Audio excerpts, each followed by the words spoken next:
Somewhere in Shenzhen tonight, a payment is happening that never touches a bank. No transfer fee, no waiting period, no human approval. Just code, moving value from one digital wallet to another instantly under the watchful eye of a government that can see, and in some cases control, exactly where that money goes next. That's not science fiction. That's the digital yuan, already live, already spreading, already reshaping decisions that will eventually land on your bank statement. So what exactly is it, and why should it matter to someone who's never set foot in China? The digital yuan, officially called the e-CNY, is China's central bank digital currency. Unlike Bitcoin or Ethereum, it isn't decentralized. It isn't mysterious. It's issued directly by the People's Bank of China, which means every digital yuan in existence is a direct liability of the Chinese state, not a private bank, not a blockchain network, not an anonymous ledger. China began piloting the currency back in 2014, quietly, almost invisibly. By 2020, it had moved into real cities, real wallets, real transactions.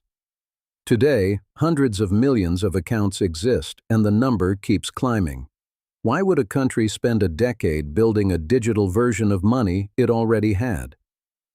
Eswar Prasad, an economist at Cornell who spent years studying China's financial system for the IMF, has spent the last several years answering exactly that question.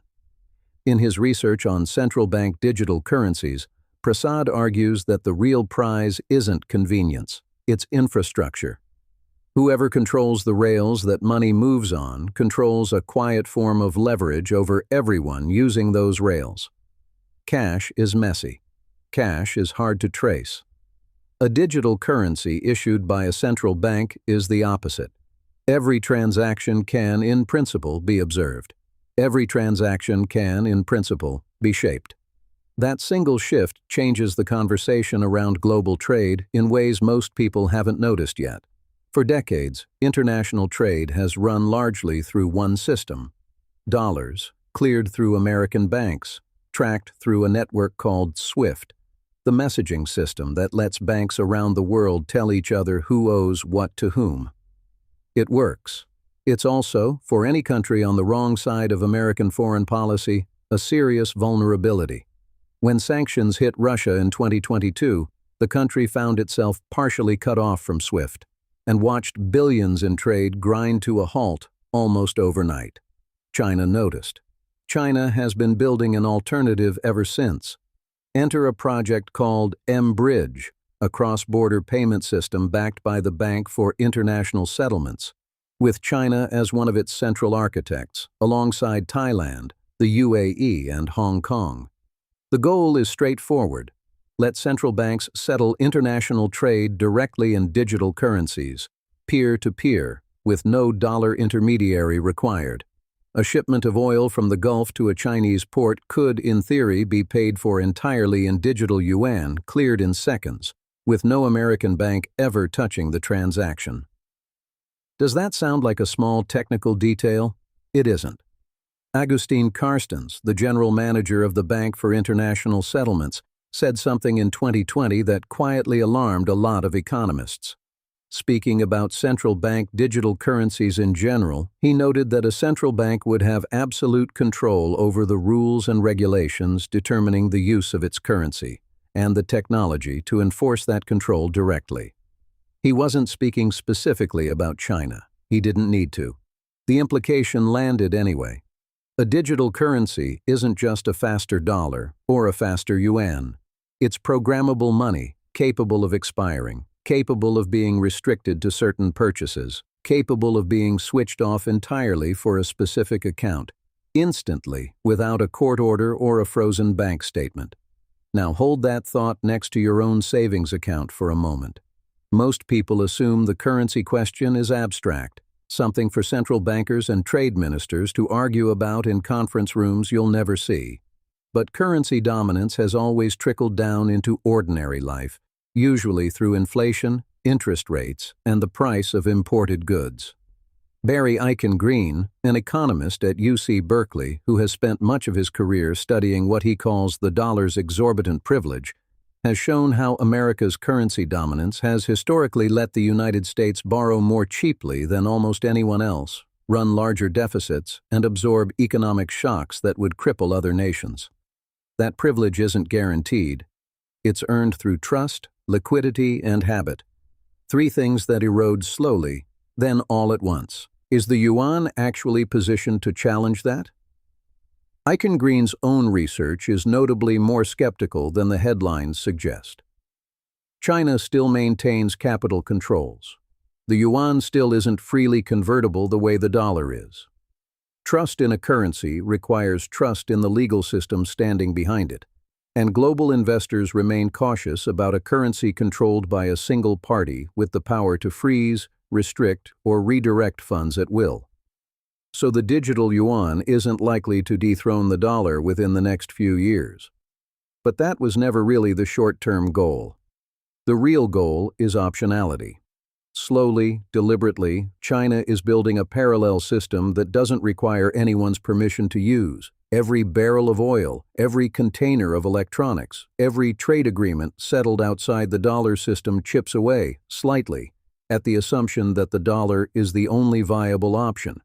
And once that assumption cracks even a little, the rest of the system starts adjusting around the crack.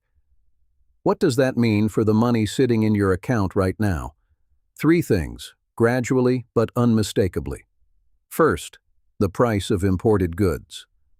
As more trade settles outside dollar channels, the relationship between dollar strength and global pricing starts loosening, which can show up in your grocery bill or your electronics purchase in ways that feel disconnected from anything happening at home.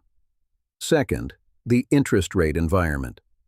Eichengreen's research is clear that America's ability to borrow cheaply depends partly on global appetite for dollar assets.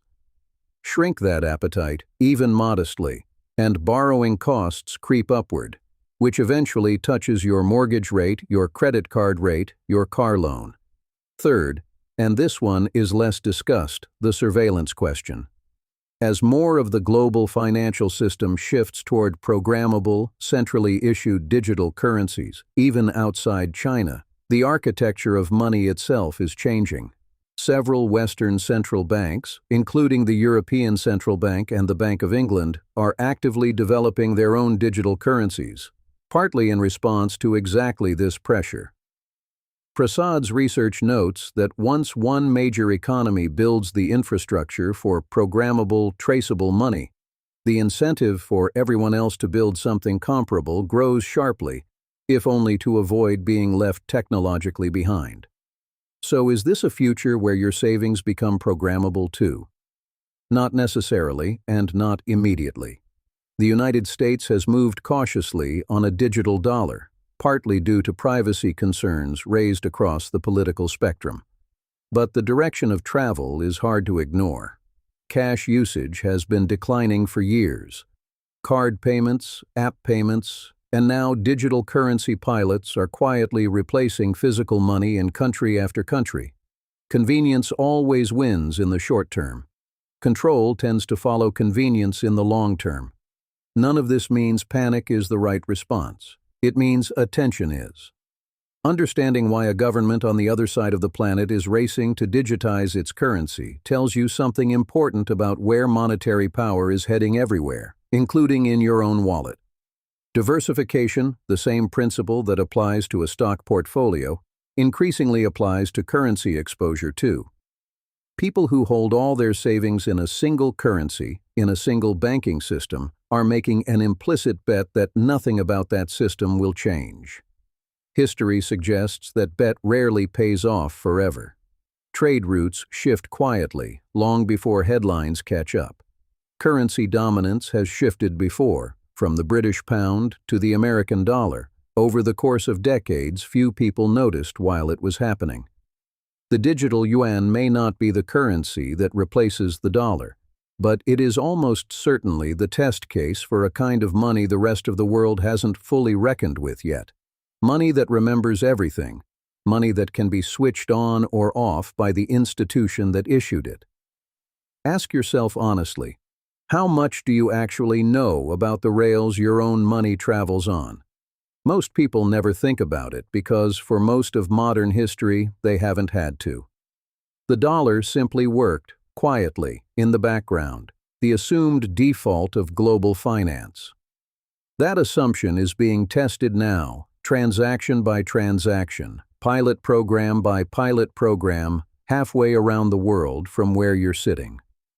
Somewhere in Shenzhen tonight, that same payment is happening again. This time, you understand exactly what it means for you. Like, comment, share, and subscribe iFacts Official for more updates.